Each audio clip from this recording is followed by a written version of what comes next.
Vous savez, dans la ligne de prière, souvent, on va faire passer les gens et peut-être prier pour eux. Mais parfois, c'est un cas pour lequel il faut creuser plus profondément que ça. Vous voyez, Dieu guérit sous condition. Et il se peut qu'il y ait quelque chose dans la vie de cette personne. Peu m'importe la quantité de médicaments que le médecin pourrait lui donner, elle ne se rétablira jamais tant que cette chose-là ne sera pas réglée.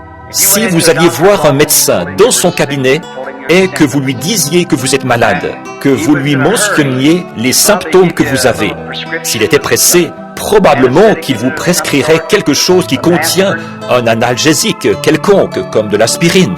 Ce médecin cherche simplement à se débarrasser de vous à ce moment-là, parce qu'il n'a pas le temps. Un très bon médecin, lui, avant de vous donner le médicament, il va établir un diagnostic.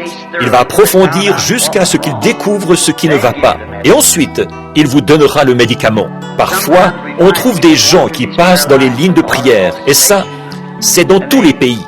Ils s'avancent là en vitesse, en se disant que le Seigneur devrait les guérir sur le champ. Mais peut-être qu'il y a quelque chose là au fond.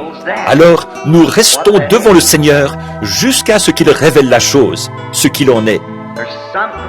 Il y a quelque chose qui doit... Il y a une raison à tout.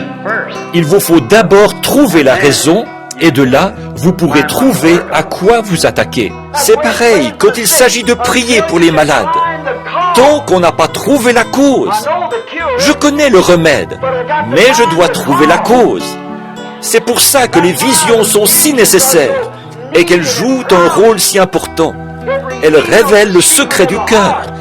Elles disent à la personne où elle a fait son erreur et ce qu'elle doit faire. Voyez ?